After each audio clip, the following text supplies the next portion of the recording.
अब हम यहाँ पे डिस्कस करते हैं ये क्वेश्चन। काफी अच्छा क्वेश्चन है। हम इसमें दो कॉन्सेप्ट कवर करेंगे। पहला कॉन्सेप्ट है कि किसी भी लाइन में किसी सर्कल की इमेज आप कैसे निकाल सकते हैं। दूसरा कॉन्सेप्ट है ज्योमेट्रिकली हम कैसे क्वेश्चन को सॉल्व करते हैं। तो यहाँ पे देखिए पहला पार्ट सॉल्व करते हैं क्वेश्चन का। जो इन्फॉर्मेशन गिवन है, पहली इन्फॉर्मेशन क्वेश्चन में गिवन है एक सर्कल सी है जो इमेज है इस गिवन सर्कल की इस लाइन में। तो पहले हम वही निकाल लेते हैं क्योंकि आगे जो लिखा हुआ है एक पॉइंट ए है जो सी पे ही है। तो सबसे पहले लाइन में सर्कल की इमेज कैसे निकालते हैं। तो लाइन में सर्कल की इमेज निकालनी है तो सर्कल की इमेज तो सर्कल ही होगी, ये तो हमें पता ही है। और वो दोनों जो सर्कल वो आइडेंटिकल दिखेंगे, उनका सेंटर का कोऑर्डिनेट अलग होगा लेकिन रेडियस दोनों की सेम ही रहेगी। ये चीज हम डेफिनेटली बता सकते हैं। तो आप क्या कर सकते हैं, इस वाले गिवन रेड सर्कल के लिए रेडियस निकाल लीजिए, वही ग्रीन सर्कल का रेडियस होगा, ये हमें पक्का पता है। और ग्रीन सर्कल का जो सेंटर है वो तो आप निकाल ही सकते हैं। आप इस सेंटर का मिरर इमेज निकाल लीजिए।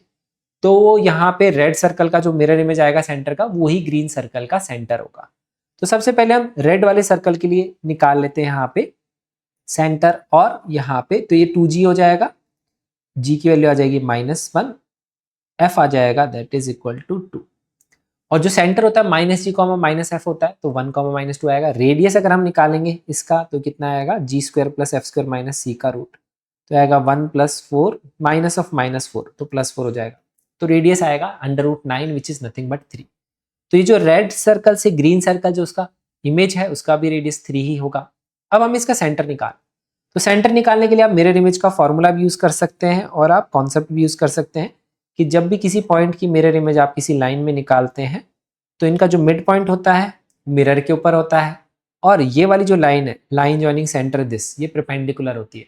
मैं यहाँ पे फॉर्मूला बता रहा हूँ आपको, आप कॉन्सेप्ट से भी कर सकते हैं, सेम आंसर आएगा। फॉर्मूला ध्यान रखना चाहिए क्योंकि ये बड़ा क्वेश्चन है, तो ऐसे क्वेश्चंस में फॉर्मूले से आप जल्दी सॉल्व कर सकते हैं। बट फॉर्मूला लगाने के स्टेप्स आपको क्लियर होना चाहिए। तो हम क्या करेंगे, इसका कोऑर्डिनेट मान लेंगे h, के और यहाँ पे लिखेंगे इमेज का फॉर्मूला। किसी भी पॉइंट x1 y1 की इमेज अगर h, के होती है किसी लाइन में, इंपॉर्टेंट चीज सबसे पहली कि ये जो लाइन है पूरी इक्वेशन लेफ्ट साइड में होनी चाहिए इक्वल टू के x y c, सब कुछ एक तरफ। दूसरी तरफ अगर इधर कुछ होगा तो कैलकुलेशन गलत हो जाएगी, आंसर गलत आएगा। इस लाइन की इक्वेशन जो मिरर हमने एक ही तरफ ऑलरेडी लिखी हुई है, क्वेश्चन में भी ऐसे लिखी हुई, तो पहला स्टेप तो कंप्लीट हो गया। फिर हम फॉर्मूला लिखते हैं h - x1/a k - y1/b। तो दो पार्ट तो ये आते हैं इक्वल, सब कुछ एक तरफ होगा। a और b की वैल्यू साइन के साथ लेनी है, ध्यान रखना है। x1 y1 जो है लाइन की इक्वेशन में पुट करेंगे वो ऊपर आएगा, ये x1 + b y1 + c। Denominator में a² + b² आता है, रूट नहीं आता है। डिस्टेंस फॉर्मूला में रूट आता है, इसमें रूट नहीं आता है, ध्यान रखेंगे। और -2 आता है इमेज के फॉर्मूले में। -2 इज इंपॉर्टेंट अगर मिरर इमेज निकालना है। अगर फुट ऑफ परपेंडिकुलर निकालना है तो यहाँ पे -2 नहीं आता, -1 आता है। बस ये दो ही डिफरेंस होते हैं, तो इसलिए हम उसमें कंफ्यूज कभी भी नहीं होना है। अब फॉर्मूला लिखेंगे यहाँ पे h - x1 अपना 1 है अपॉन a की वैल्यू कितनी है 2, लाइन की इक्वेशन k - -2 k + 2 हो जाएगा अपॉन यहाँ पे -3 आएगा साइन के साथ। x1 y1 यहाँ पुट करेंगे 1 और -2 तो ये आएगा 2 और यहाँ पे -2 मल्टीप्लाई हो जाएगा तो 6 + 5 अपॉन अंडर रूट नहीं आएगा, सिर्फ a² + b² आएगा तो 2² + 3²। अब आप नोटिस करेंगे 2² + 3² 13 होता है और ये भी 5 + 6 + 11 + 2 ये भी 13 है, तो ये कैंसिल हो जाएगा, तो ये सिर्फ -2 बचेगा।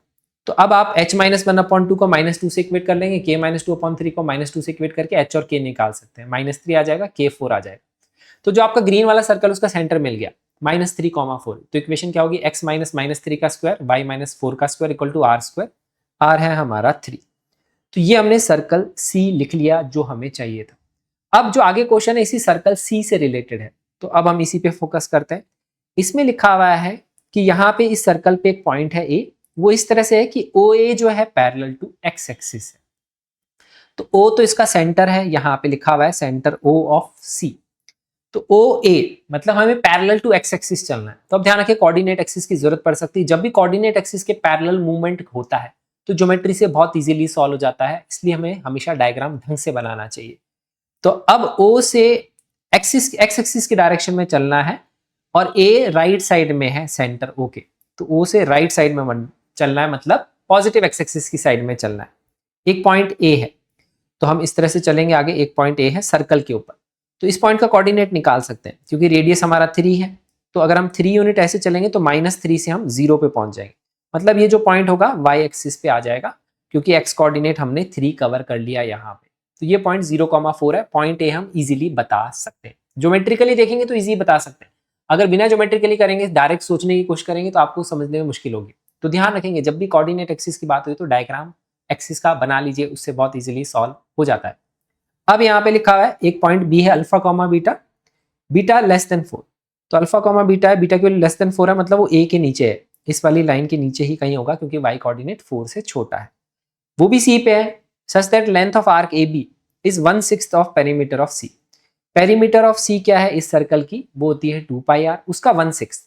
तो हमें पता है पूरा एंगल 360 होता है, 1/6 कितना होगा उसका एंगल, वही पेरीमीटर उतना ही कवर करेगा, 1/6 होगा 60 डिग्री। तो इसके नीचे की तरफ पॉइंट लेना सर्कल पे 60 डिग्री पे, तो यहां से 60 डिग्री पे हम एक पॉइंट लेंगे, वो हो जाएगा अल्फा कॉमा बीटा, वही हमारा बी पॉइंट है। रेडियस इसका अभी भी 3 रहेगा, ये 60 डिग्री। तो अब हमें अल्फा बीटा की वैल्यू चाहिए, उससे हमें ये निकालना है बीटा माइनस √3 अल्फा। तो जब भी कोऑर्डिनेट एक्सिस है तो आप इजीली ट्रायंगल बना के निकाल सकते हैं। ये आप यहाँ से ड्रॉ करेंगे 90 डिग्री की लाइन, और इस 90 डिग्री के ट्रायंगल में आप वैल्यूज निकाल सकते हैं। 3 है ये 60 डिग्री है, तो 3 cos 60 ये लेंथ हो जाएगी, ये 3 sin 60 हो जाएगी, 3 cos 60 हो जाएगा, cos 60 sin 30 हाफ, तो 3/2, ये 3 sin 60 हो जाएगा, 3√3/2। तो अब कोऑर्डिनेट्स लिखना आसान है। जैसे हमें बी पॉइंट का एक्स लिखना है, तो एक्स में 3/2, तो -3 में जब 3/2 ऐड कर लेंगे तो इस पॉइंट के एक्स कोऑर्डिनेट पे अपन पहुंच जाएंगे। तो अल्फा आ जाएगा -3 में 3/2 ऐड, या माइनस ऑफ 3 - 3/2, एक ही बात है। -3 + 3/2 ये आ जाएगा -3/2। हमें √3 अल्फा चाहिए, तो इसको √3 से मल्टीप्लाई कर लो, तो ये 3 - 3 √3/2 आ जाएगा, ये हमारा √3 अल्फा हो गया। अब अगर हमें बीटा निकालना है तो 4 से हम इतना डिस्टेंस माइनस कर लेंगे, कितना, 3 √3/2, तो ये y कोऑर्डिनेट आ जाएगा इस पॉइंट का, वही इसका y कोऑर्डिनेट होगा, तो 4 - 3 √3/2। अब बीटा माइनस √3 अल्फा करेंगे, इन दोनों को सबट्रैक्ट करेंगे तो 3 √3/2 तो हमें दिख रहा है कैंसिल हो जाएगा, तो बीटा माइनस √3 अल्फा कितना हो जाएगा, वो 4 हो जाएगा। It will match from option number 4। काफी अच्छा क्वेश्चन है। ऐसा क्वेश्चन एडवांस में भी आ सकता है, इंटीजर टाइप का भी पूछा जा सकता है, क्योंकि मल्टीपल कॉन्सेप्ट्स इन्वॉल्व है इस क्वेश्चन में, इसलिए ये टाइप का क्वेश्चन एडवांस में इंटीजर टाइप में भी आ सकता है।